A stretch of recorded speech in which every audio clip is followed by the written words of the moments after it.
ఓం సదాశివసమారంభాం వ్యాసశంకరమధ్యమాం అస్మదాచార్యపర్యంతాం వందే గురు పరంపరాం. జ్యోతిష్ శాస్త్రాన్ని భావితరాల వారికి ప్రసాదించిన ఋషుల యొక్క పాదపద్మాలకి నమస్కారం చేసుకుంటూ, అలాగే నాకు ఈ జ్యోతిష విద్యను నేర్పిన గురువర్యులు జ్యోతిష బ్రహ్మ కీర్తిశేషులు శ్రీ ఈరంకి సూర్యనారాయణమూర్తి గారు, సూర్య శ్రీదేవజ్ఞ గారి యొక్క పాదపద్మాలకి నమస్కారం చేసుకుంటూ, ఓం శ్రీ మహాగణాధిపతి నమః, శ్రీ గురుభ్యో నమః, హరి ఓం. వీక్షకులందరికీ నమస్కారం. మకర రాశి వారికి ఈ వారం సానుకూలమైనటువంటి వారంగా చెప్పవచ్చును. ముఖ్యంగా రాహువు 2వ స్థాన గ్రహంగా ఉండి ఆయన అదృష్టాన్ని, సౌభాగ్యాన్ని, ఆరోగ్యాన్ని, ఐశ్వర్యాన్ని ప్రసాదిస్తూ ఉన్నటువంటి గ్రహంగా చెప్పవచ్చును. అలాగే తృతీయ స్థానమందు శని యోగిస్తూ ఉన్నారు, పంచమమందు బుధుడు యోగిస్తూ ఉన్నారు. అలాగే చంద్రబలం ప్రధానంగా ఉన్నది. అనుకూలించేటువంటి గ్రహాల యొక్క సంఖ్య బాగున్నది. ఈ గ్రహ సంపత్తి వల్ల వీరికి స్థిరత్వం ఏర్పడుతుంది. అనగా మకర రాశి వారు పడుతూ ఉన్నటువంటి బాధల నుండి బయటపడతారు. ప్రత్యేకించి వీరికి ఉండేటువంటి మానసిక సమస్యలు అంటే ఏంటి, వీరి కుటుంబ సభ్యులు సరిగా ఉండకపోవడం వల్ల వీళ్ళు ఎప్పుడు సెటిల్ అవుతారు, వీళ్ళకి ఎప్పుడు పెళ్ళి అవుతుంది, వీళ్ళకి ఎప్పుడు పిల్లలు పుడతారు అనేటువంటి ఆలోచనలు ఉంటాయో వాటి నుండి ఉపశమనం ఉంటుంది. అంటే మీ చుట్టూ ఉండేవారు, బంధువులు, కుటుంబ సభ్యులు వారికి మంచి జరిగేటువంటి రోజులు వస్తాయి.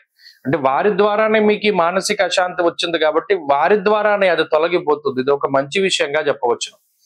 కుటుంబ స్థానస్థిత రాహు అటు కుటుంబ పరిస్థితులను చక్కబెడతారు. వాక్ సంబంధమైనటువంటి వ్యవహారాలు అంటే మాటనే వృత్తిగా నమ్ముకుని జీవనాన్ని సాగిస్తూ ఉన్నటువంటి మకర రాశి వారికి మంచి అవకాశాలు వస్తాయి. కళాకారులకి, న్యాయస్థానంలో ఉండేటువంటి వాళ్ళకి, ఇలా ఎవరైతే మాటే పెట్టుబడిగా మన జీవితాన్ని ముందుకు వెళుతూ ఉన్నారో వారికి అద్భుతమైనటువంటి అవకాశాలు వస్తాయి. ఒక మాయలాగా ఒక అంటే కొంతమంది అంటారు చూసారు, వైరల్ అయిపోతుందని. అలాగా మాట వల్ల చాలా చక్కగా అద్భుతమైనటువంటి ఉన్నతి సాధిస్తారు. మానసిక భయం తగ్గుతుంది, మానసిక ఆందోళన తగ్గుతుంది.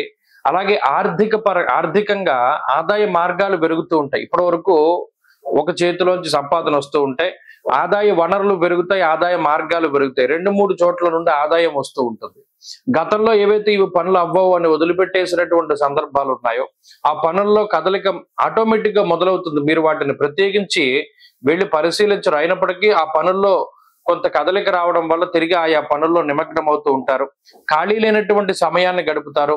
శరీర ఆరోగ్యం బాగున్నది. ప్రత్యేకించి సమాజంలో ఉన్నత స్థాయి వర్గం ప్రజల తాలూకు అండదండలు లభిస్తూ ఉన్నాయి.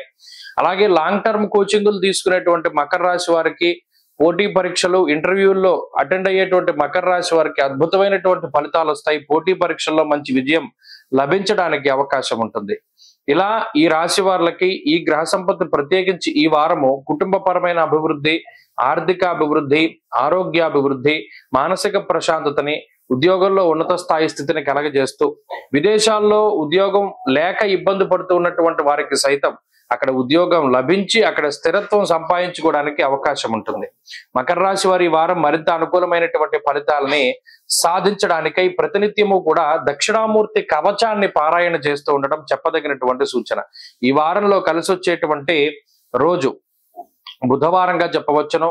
అదృష్ట సంఖ్య 4, అదృష్ట వర్ణము ఆకుపచ్చ. తదుపరి కుంభరాశి.